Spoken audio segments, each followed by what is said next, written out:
ya kutoka pale Reli kushindwa qualify, tukaenda sasa kwenye michezo ya Mbuya Cup ambayo Reli kama nakumbuka kila mwaka ina mashindano yake ya Reli Cup. Okay. Sasa Reli inakuwa ni mikoa wanashindana. Kila mkoa ambapo kuna Reli wanatoa timu moja. Sasa mimi kwa sababu nishahamia Morogoro, kwa ni kuanzia timu ya Morogoro. Tukaenda kucheza wapi Iringa wapi Tanga, nakumbuka hiyo michezo ya Reli hiyo.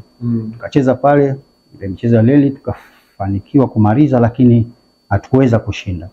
Kilichotokea ikachaguliwa timu ya kombaini ya Reli Tanzania sasa. Wanakwenda kucheza nini? Michezo ya Shimuta. Kwa sababu kwa zamani kulikuwa na michezo ya Shimuta, mashirika yote yanaingia.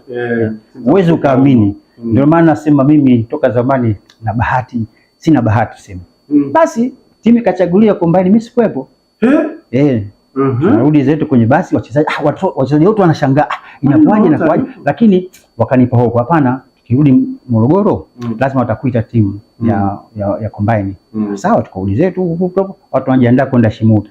Bila hili sina, niko zangu na Aston Villa huko napiga story.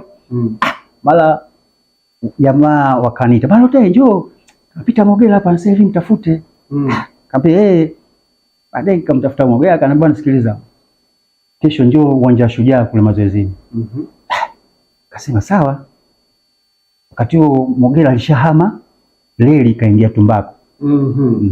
Basi mimi nikaenda zangu asubuhi na vifaa vyangu pale. Mwalimu wetu alikuwa Marunde na Msomali, lakini nakumbuka mwalimu Somali alikuwa kwenye timu ya taifa. Alikuwa Marunde ndio akifundisha pale. Nikaenda pale nikafanya. Nakumbuka sana Msomali. Tukafanya mazoezi pale, mazoezi hiyo. Uwezo kama siku hiyo tu mimi nakabidhiwa vifaa, nakabidhiwa tracksuit, kila kitu. Tunaenda zetu Tanga kwenye michezo ya Shimuta.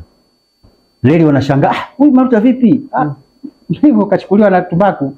Ndio kisa jamii kwenda moja kwa moja Tumbaku. Kwa hiyo sasa pale Mogela anakuita, sio kwamba anakuita kwenda Reli, anakuita uje mazoezi na Tumbaku. Na Tumbaku kwa wakati tayari ashabadili, yani alivyomaliza zile mashindano Tumbaku akaenda moja kwa moja Tumbaku akachukua, kwa sababu unajua Mogela alikuwa anifunga sana Tumbaku.